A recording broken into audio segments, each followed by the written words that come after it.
I'm very excited to introduce Heather to the world, and I'm going to ask you, Heather, please tell us who you are and let us just start talking about your beautiful book. Introduce your book to us as well. All right. So my name is Heather. Everyone calls me Lou. Everyone that knows me. I live in Texas currently, but I am from a town north of Pittsburgh, Pennsylvania. So I'm an East Coaster. And my book is called Sweet Solitude.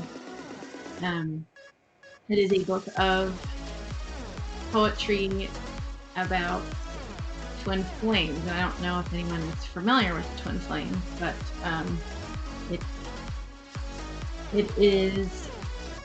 it's a spiritual journey actually.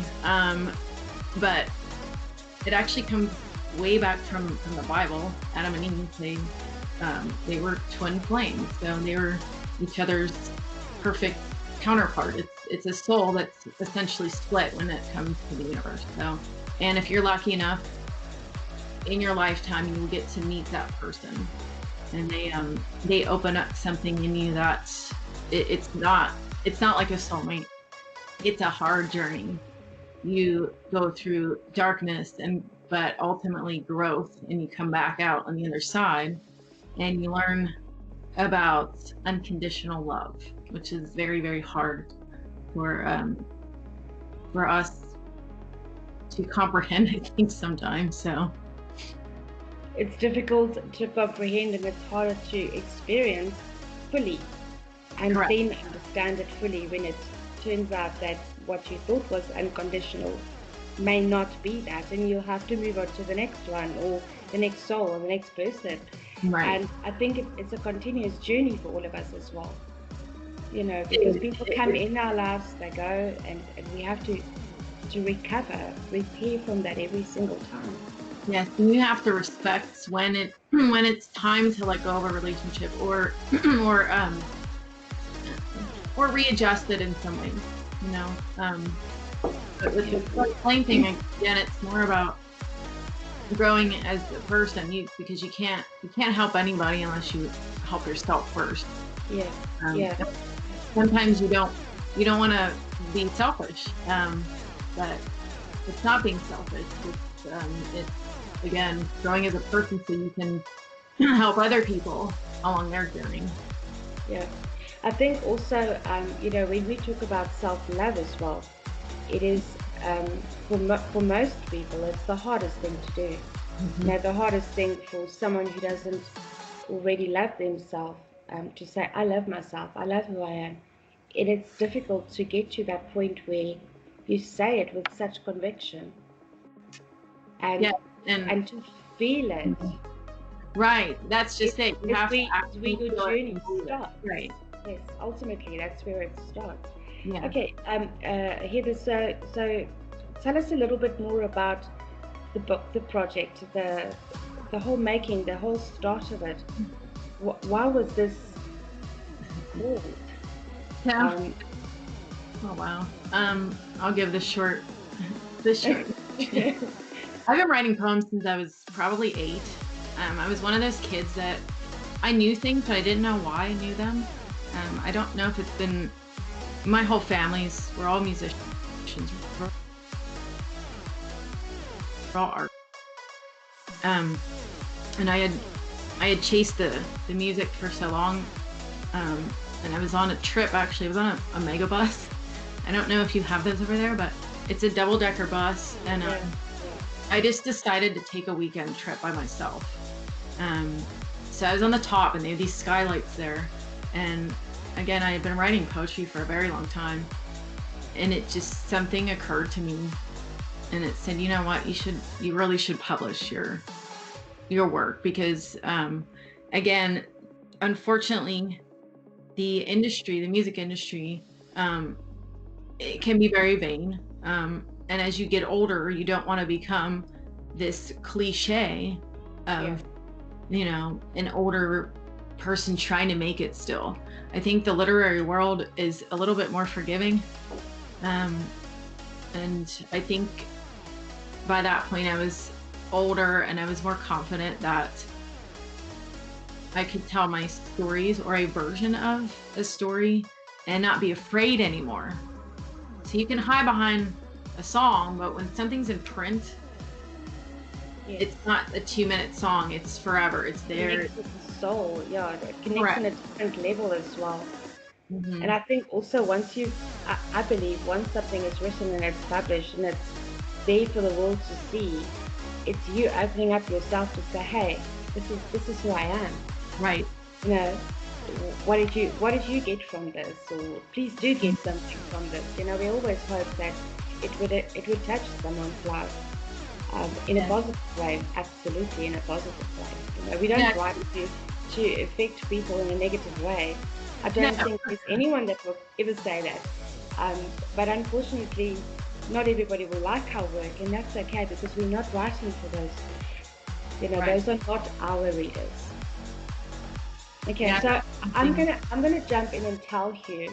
I Uh-huh. mean, I remember when you first sent this to me, Uh-huh. and I was in the middle of deadlines, and I couldn't open it up properly and read it and Right. pay full attention to it. And once I did, I was like, damn, I wish I had done this already. It was like I literally messaged you, and I'm like 20 pages in, and I'm speechless. I So remember the message.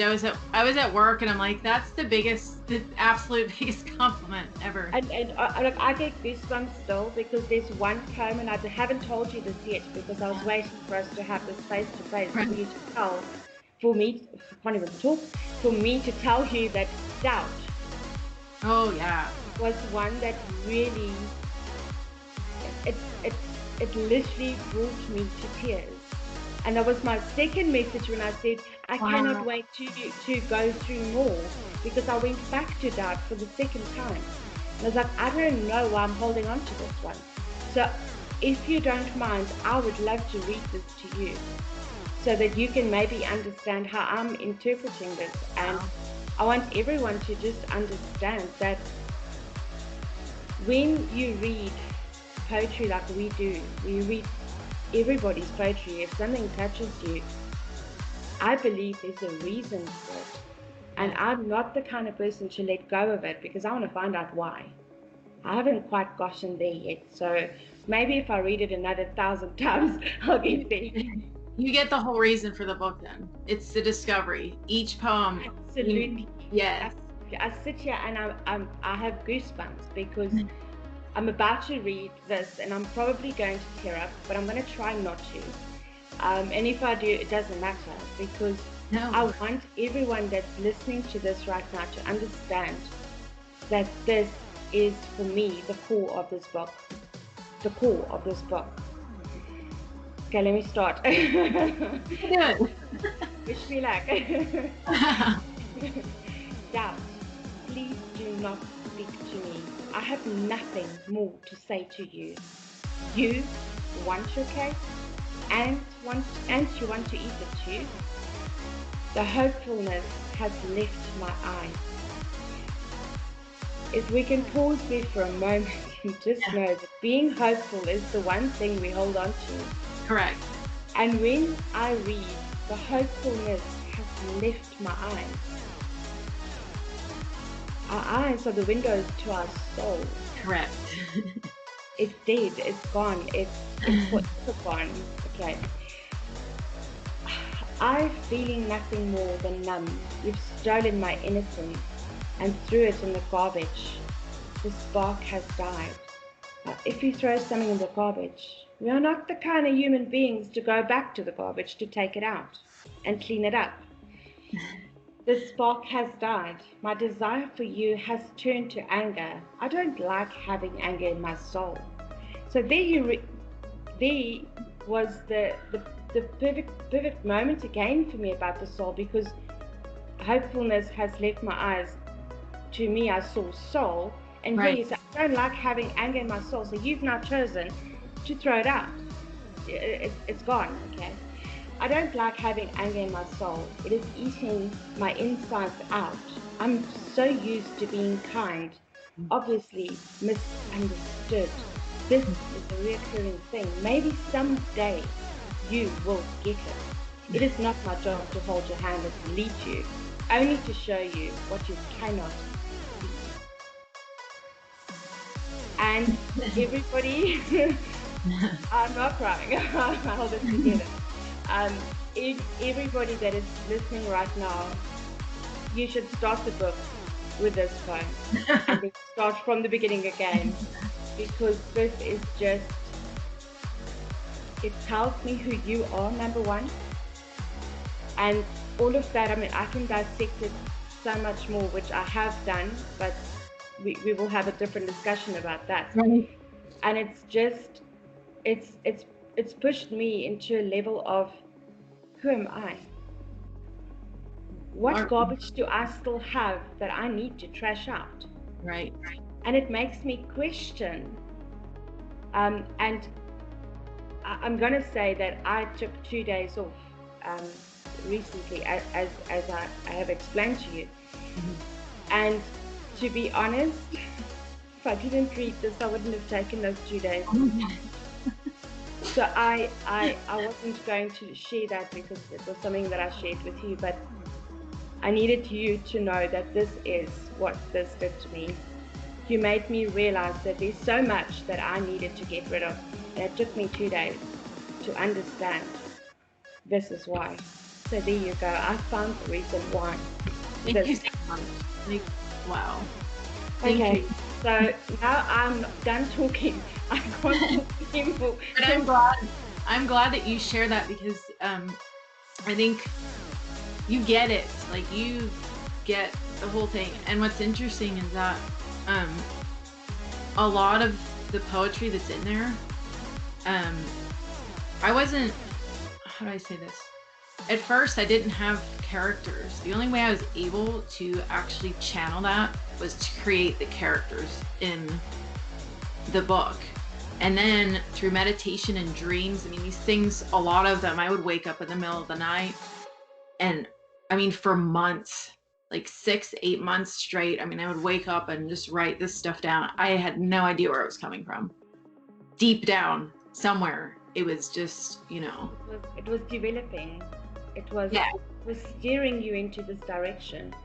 Well, that's what they call that poem right there. That's what they call the dark night of the soul on the twin flame journey, or just the spiritual journey. Once you get a glimpse of that, the light, then you have to heal all that stuff.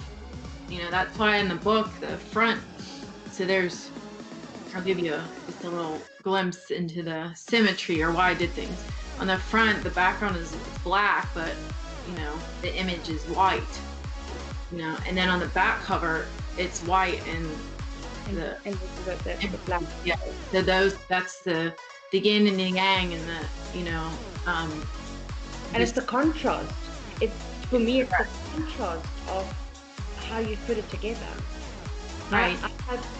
I have such respect for the way you have put so much effort into this.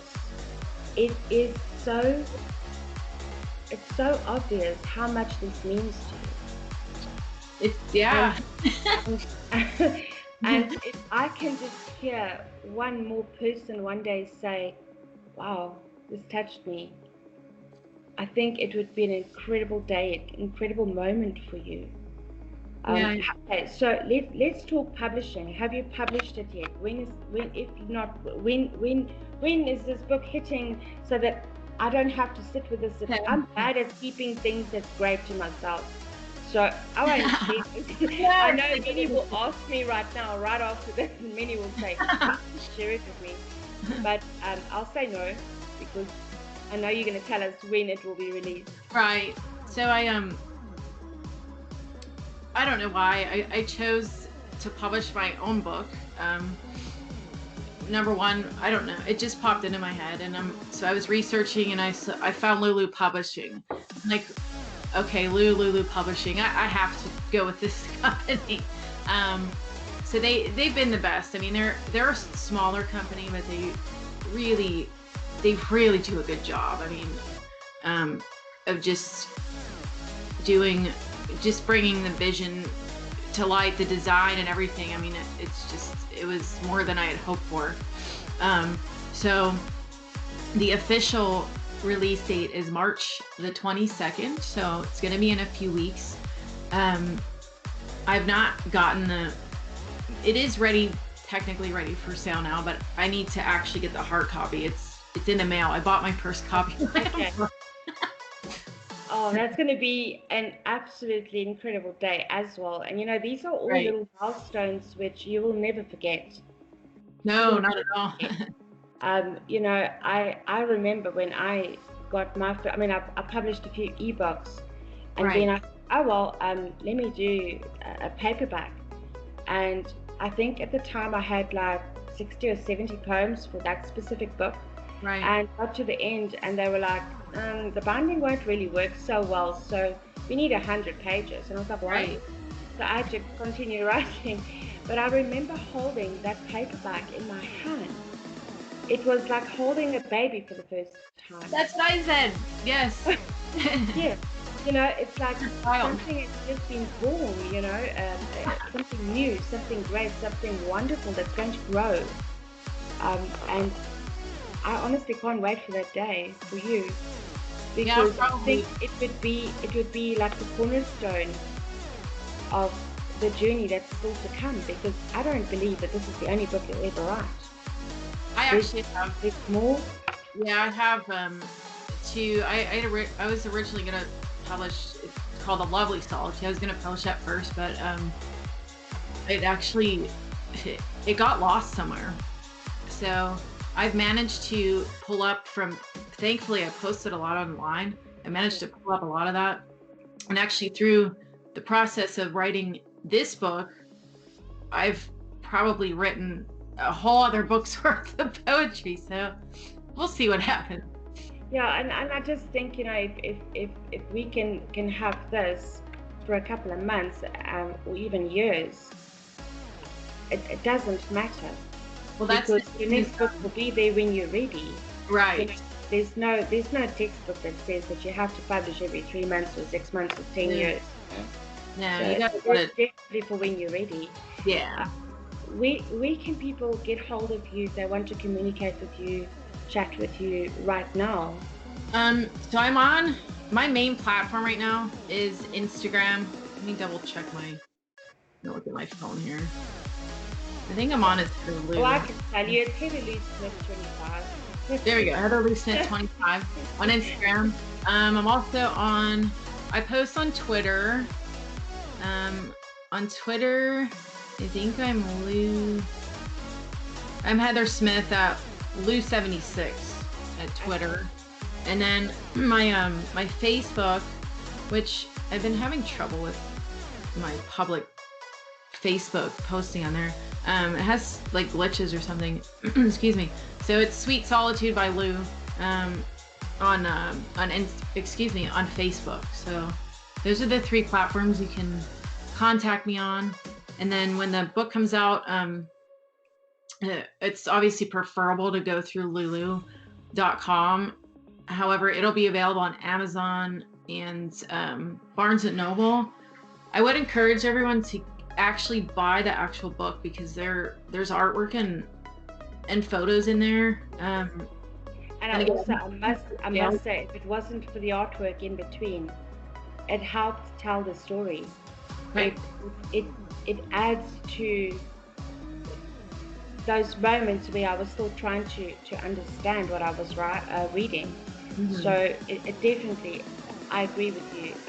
Buying the book and having it in your hand, reading it, it's going to be the most precious thing that they would be reading for a long time. So yeah, it's I just, from my side, I just want to say that I'm completely humbled that I got to read this. I haven't finished it yet, but it's been an emotional journey, and I thank you for giving me I don't even know the word. I know so many words, but I don't know the word to use to come to me. But you've given me the something that I needed to know, that it's okay to take a break and just take out the garbage. There you go. You know, and we need to do Clean it that. up. We get so overwhelmed with everything we read and see and hear that we forget our words, our message, our soul. Right.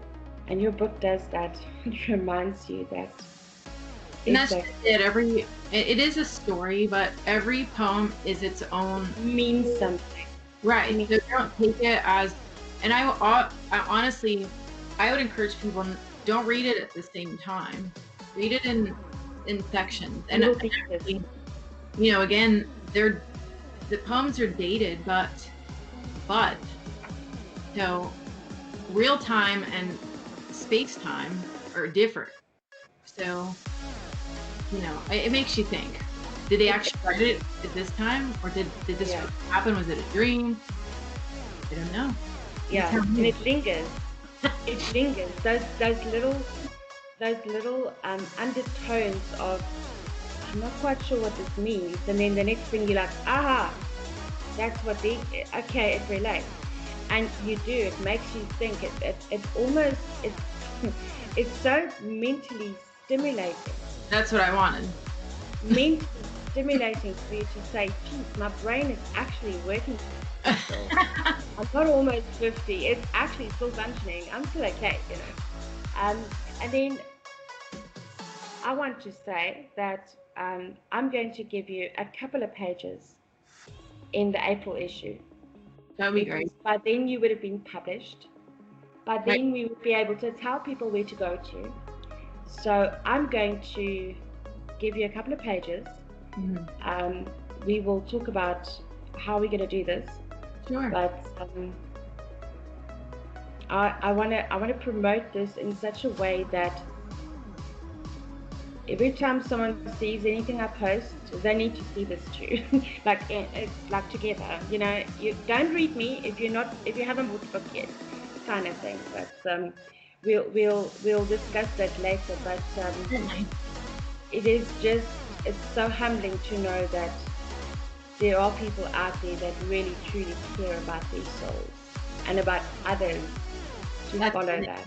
Yes, and I really do, honestly. You really do. Anything else we should know? No, I think that's a good segue to wrap it up for this session here. Yeah. I feel like we had a counseling session. It's so wonderful. It really is. I mean, if everyone could just understand that there was like a list of questions, and we were like, oh, we're just going to chat, and that's what we did. We ended up chatting, you know, and the conversation is what needed to be heard. For sure. Well, see, you look sad but happy all at the same time now. Yeah, I am reading that.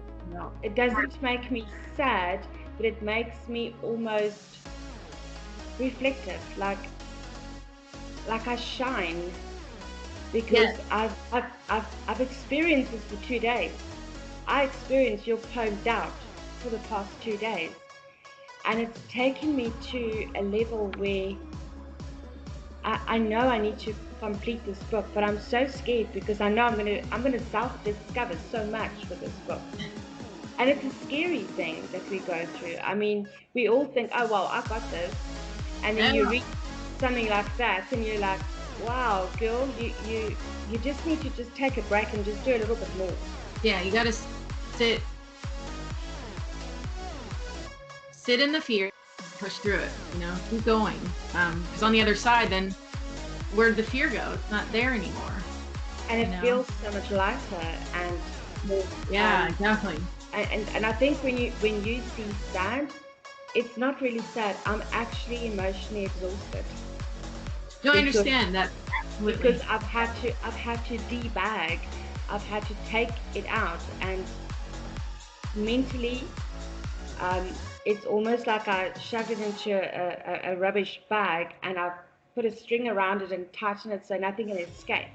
That's mentally how I did it, because that's how it had to be done.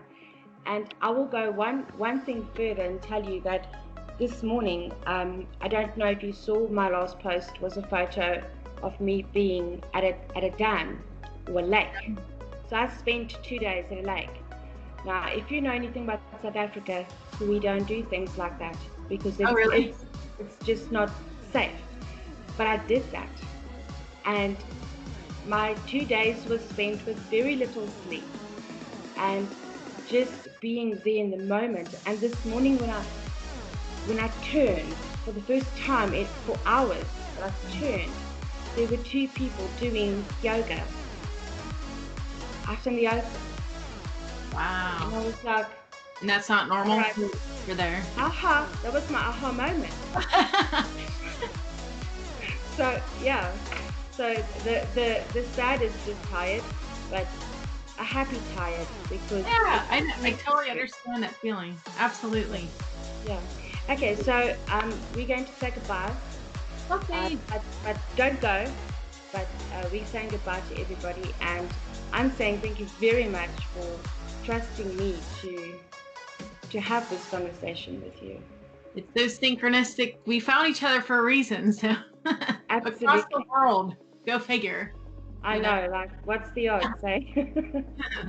Okay, everybody, that was Heather Lue Smith, and you will certainly hear loads more about her and her absolutely amazing book.